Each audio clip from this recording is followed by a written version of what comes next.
Wilhelm was born in 1859 and was the eldest grandson of Queen Victoria of the British Empire.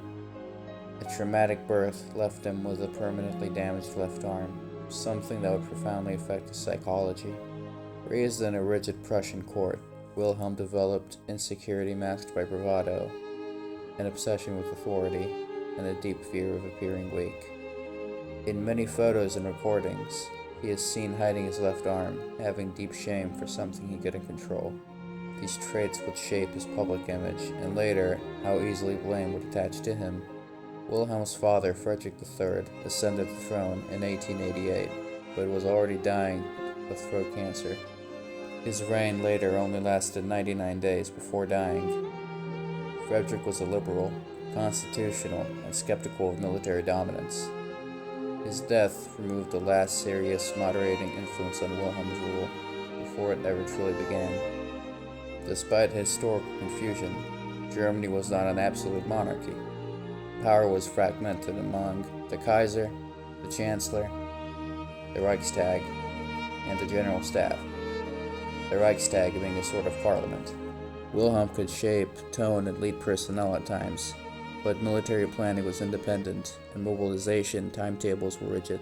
Once war began, civilian authority diminished rapidly, and this distinction would later be ignored. He was first cousins to Tsar Nicholas II of Russia, first cousin to King George V of the British Empire, first nephew to Victoria Eugene of Spain, his sister Queen Consort of Greece, and grandson of Queen Victoria. Close friends with Emperor Franz Joseph I of Austria. With Nicholas II, their relationship was closest and more tragic.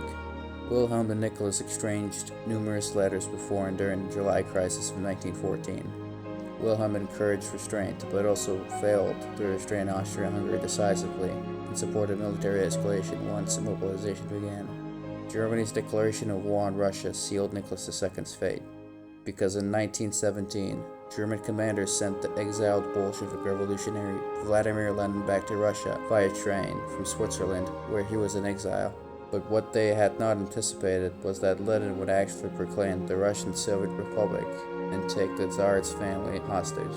The collapse of the Russian war effort led directly to revolution, abdication, imprisonment, and in 1918, Nicholas II and his family were executed by Bolsheviks despite not being royalty anymore.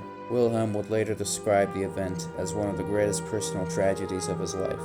A cousin destroyed by a war and neither of them fully controlled. The war had slipped beyond his control after 1914. Wilhelm's authority declined rapidly, and by 1916, Germany was effectively ruled by military commanders Paul von Hindenburg and Erich Ludendorff. Wilhelm became a ceremonial presence and a moral symbol, but also a symbol to blame since he was the figurehead. In 1918, after the famine caused by the British blockade reached its final stages and Germany started to lose the war on the French front, the streets flooded with communists and Democrats calling for the abdication of the Kaiser. And when defeat came, it was Wilhelm who was forced to abdicate for the suggestions of Hindenburg, and Wilhelm who was blamed. Wilhelm fled to the Netherlands, sitting at House Doorn. The Allies demanded his extradition, and the Dutch refused since they were a sovereign nation that was independent. But still, Wilhelm had lived under surveillance, travel restrictions, constant political pressure, and as the Nazis rose to power, Wilhelm was sidelined. Hitler had no intention of restoring the monarchy. Hitler, a nationalist who had fought in World War I under the Kaiser, had no intention of restoring the monarchy. However, several of Wilhelm's relatives aligned themselves with the Nazi regime, including his own son, Crown Prince Wilhelm, who openly supported Hitler in the 1930s and would have become Wilhelm III if the monarchy had not been abolished. Wilhelm himself remained distant. He distrusted Hitler, disliked the regime's populism, and was never consulted. The Nazis used the old imperial family when convenient and ignored them when not. In 1940, the German forces occupied the Netherlands and pushed into France through Belgium. Wilhelm, the former German emperor, lived under German occupation and heavy surveillance. Powerless, irrelevant, and watched over by a regime that had no use for him. He later died in 1941. He was never restored, never tried, and never forgiven. Wilhelm II was impulsive and flawed, but the First World War was not the work of one man. It was a result of rigid military systems, alliance obligations, industrialized warfare, and leaders losing control of mechanisms they had inherited. Wilhelm lost his throne, his family, his cousin, his place in history, and was seen as a villain. And Wilhelm II, like others before him and after him, were forgotten and hated, even to this day.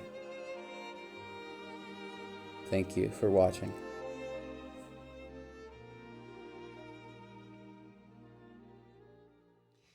Tell us a little about yourself, Captain. Where's your family from? Brandenburg, Your Highness. My grandfather was an army officer, as was my father. He was killed on the Somme, just before I was born. And your mother? From a landowning family. Really? Which one? Related to the Ludendorffs. Oh. Distantly. After the war, of course, she had to clean houses. I remember helping her wheel her wages home in a barrow. Of course, by the time we got to the bakery, it was worthless.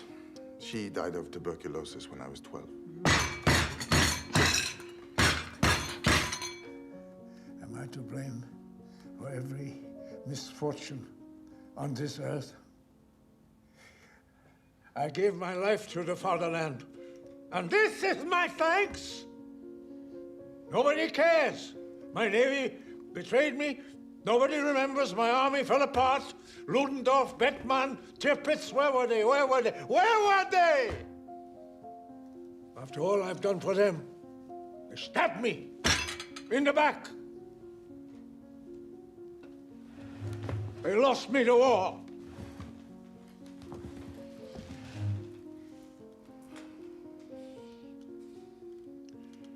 They lost me my country.